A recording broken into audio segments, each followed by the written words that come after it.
Okay, so of course, I'm here for the haves and have nots, season 4, episode 18, 19. I don't know, but it's called I Am Wolf. So, this week's episode, much better than last week.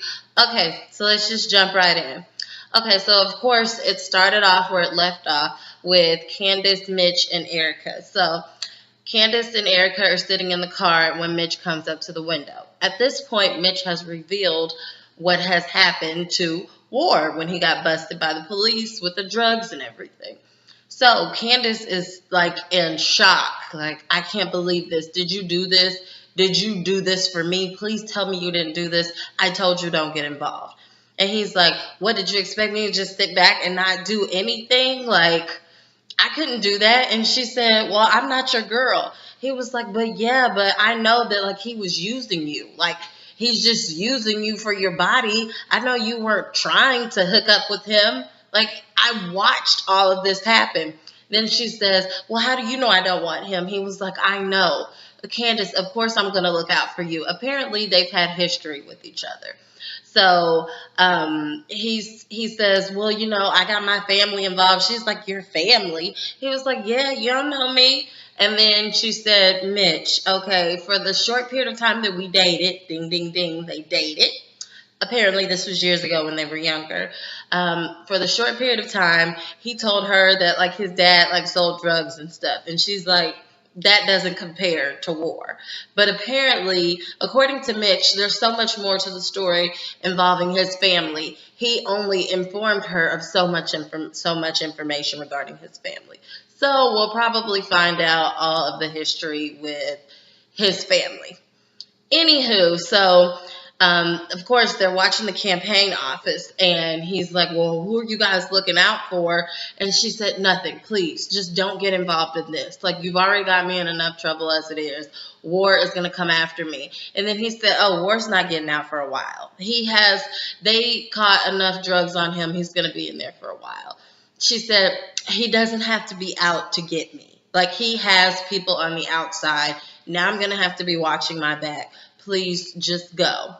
So, of course, Mitch walks away. And then Erica's asking Candace, what is that about? And she said, oh my gosh, it's just, we dated when we were younger, and I was just a little black girl that he could never bring home to his family. I guess I don't know if he was ashamed or it was looked down upon, but apparently she's salty about that. And this is something that Benny doesn't know about. So I thought that was fairly interesting. Anywho, so then it goes to Jim and David in the jail. So when we first see the jail scene, we see War in one cell, and then Jim Cryer is in the cell right next to him. War's trying to talk to Jim. Jim is just completely ignoring him. He recognizes him, but he's like, I don't have anything to say to you. So then David comes into the jail. Of course, he's talking to Jim through the bars, and he comes in there smiling. And so Jim says, okay, were you able to identify the body? Was it Wyatt? And so David is like, yes, it was. He said, okay, so why are you smiling? Like, this is not funny because you found my dead kid. And so, of course, David says, I identified the body and Wyatt is not dead. He was simply unconscious. And Jim said, what? He said, yes, he is in the hospital now. He's going to be okay. He said, oh, basically, like, thank God. But he said, what do you mean? Like, I thought they pronounced him dead. Like, nobody took him to the hospital. Nobody did anything. Yeah, that's exactly what all of us were thinking. And then he said he was unconscious for 30 hours or 32 hours. And the medical examiner came in and just pronounced him dead. So Jim says, oh, no, this is going to be a lawsuit for sure. And he said, yes, I'm sure. And you will get your money's worth. Okay, anywho, so next thing you know, we see Hannah at the hospital. Okay, so Hannah is at the hospital checking on Wyatt. She's staying in there because she's waiting for a call from Catherine. So Catherine calls her cell phone. She steps out to take the call, and Catherine asks her, you know, what's going on with Wyatt? Is he doing well? Is he doing any better? Is he still unconscious? Is he awake yet? What is going on? So Hannah informs her that Wyatt is going to be fine. They have lowered the dosage on his medication. He's going to be just great.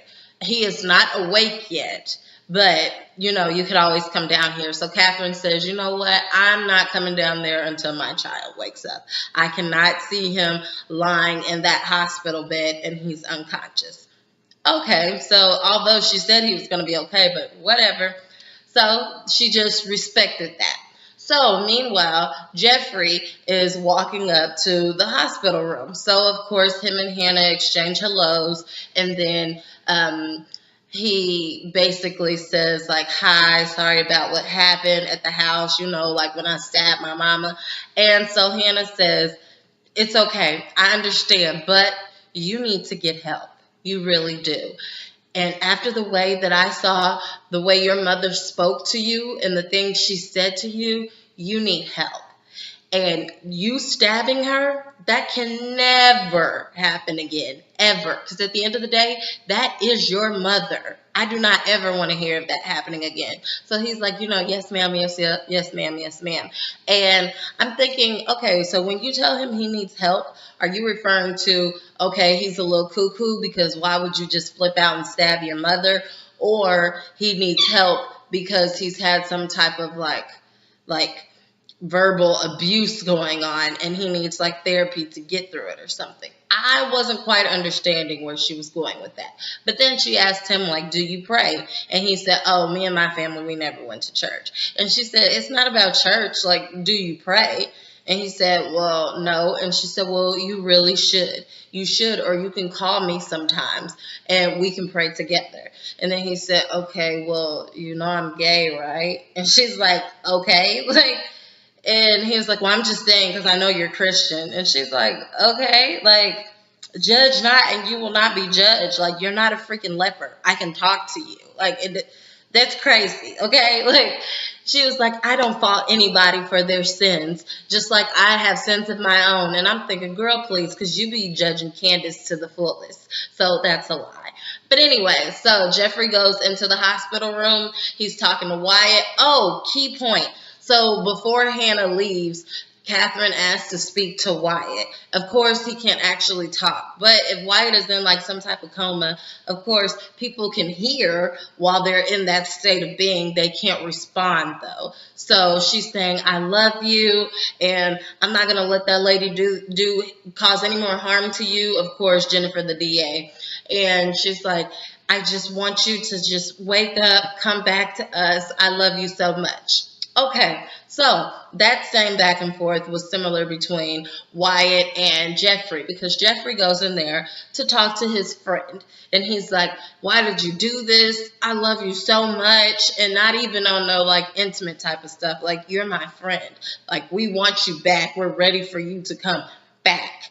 And he's really bonding with him and having a moment with him. And he starts to lay down on him. Next thing you know, of course, Veronica pops up in the room. And she is like, "You look a pitiful mess if your head was any lower on this man." So, of course, Jeffrey is looking like, "Are you serious?" Now, mind you, Hannah had warned Jeffrey that Veronica was in that same hospital. So, watch your back. So, Veronica, she comes in talking slick and reckless. Well, she says, "You stabbed me." He said, "Yeah, sorry about that." And she said, "Mm-hmm." And so then she starts talking slick and reckless with him, and he's getting irritated. He's like, "Okay, so do you have anything else to say? Because you already know, my patience is wearing very thin with you."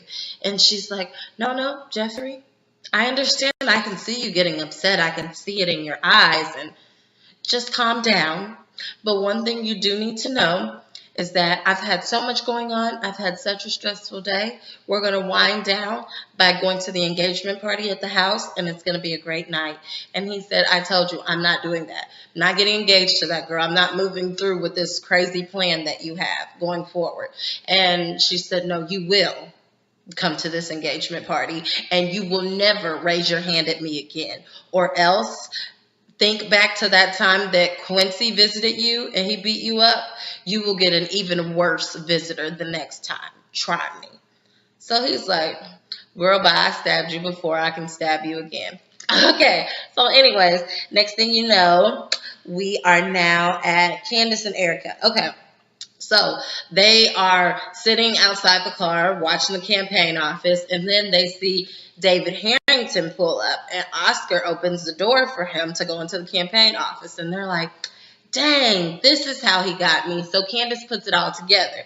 She said she remembers when she was in the hotel, David came up to her and he said, I will come after you like a thief in the night. So just beware. I will get to you slowly and carefully. And that is exactly what he did. So she put two and two together. Okay, came through slick with Oscar. Oscar was very persistent, very slick, like came for her heart, made her put her guards down and fall in love, and then literally, like a thief, stole everything from her before she even could realize it. So she's like, okay, he got me, touche, but we're now about to plot, okay? Because David is in a very vulnerable position right now. David, he has like gone through the craziness with his wife, all this stuff with his son. He has lost his side chick. He's just vulnerable right now. So perfect time for a little honey dip to slide in. Erica. She said, Erica, this is your new mark.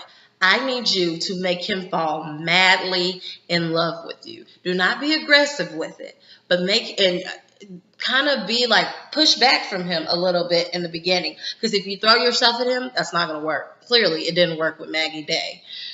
So she was like, all you need to do is just get in there slowly, get to his heart, make him fall madly in love with you, and then take him for all that he has. And she said, bet, oh, this sounds like old times.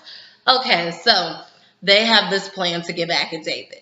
Now, meanwhile, David and Oscar inside of the office talking. David asked Oscar, he said, do you have a clean gun on you? Like, I guess a gun that can't be traced. And he said, yeah, why do you need a gun? He said, I'm meeting up with Benny Young, and you know how these thugs act. I have to speak to them in their language. He's messing with my son, so no, I'm not getting his phone lines turned back on or transferred back to his place of employment. No, I'm going to go talk to him face to face, and I guess I'm going to have to show him what's real with this gun. And then Oscar says, okay, like, do you need me to handle it? Are you sure? He said, no, I'm cool.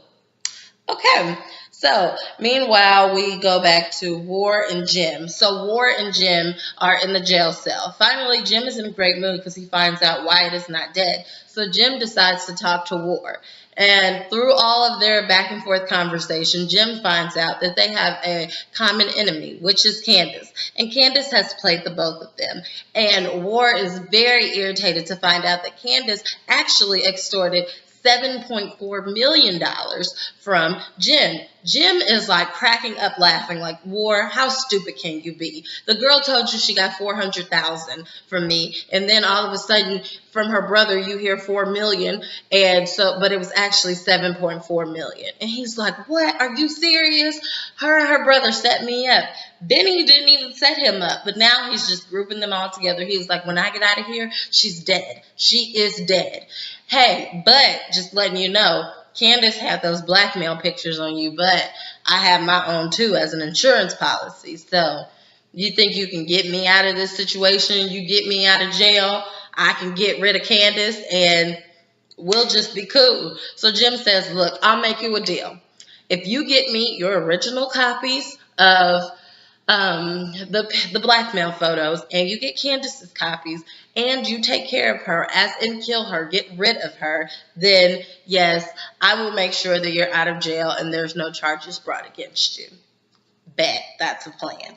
Okay, so now just to end it all, we have David and Benny. They meet up in front of the tow yard. They both have like really big egos. Benny is just going off in the dude's face, like yelling at him, like, hey, you need to get my phone lines turned back on. I'm not messing with your wife no more. I understand why you're so jealous anyway. Just get my phone lines on. David is like, don't be messing with my son. And Benny is like, bro, ain't nobody even cared about your son. Like, just turn my phone lines on. I'm losing out on money. Like the same thing he's been talking about for 3-4 freaking episodes. So then he finally says, no, you better leave my son alone. You know, David tries to act like all big and bad and tough, and it takes everything to get David to snap. So then finally, he's like, they start scuffling back and forth. David is reaching for the gun, and they're struggling back and forth with it. Last but not least, Hannah ends up at the hospital, the children's hospital, to go and see like little baby Quincy. So she sees him in there. He's doing good. He looks healthy. He says, "Grandma, take me home. I feel much better now." So then, of course, she walks away to talk to the nurse. The nurse says, "You can't take him home. He's been here for 3 days, and we're waiting for his guardian to come pick him up." Hannah says, "Not this again." "Well, I can take him. I'm his guardian." She said, "No, you're not. His mother is his legal guardian." And then Hannah says, "Well, I thought he was in foster care." This girl done played me again. So, of course, she finds out that Candace lied, and she's like, the nurse tells her, "Well, Candace has until tomorrow to come and pick him up. If she doesn't, then he's going to go straight into foster care." So I hope you can get something figured out. So we shall see what happens next week's episode. Like, comment, and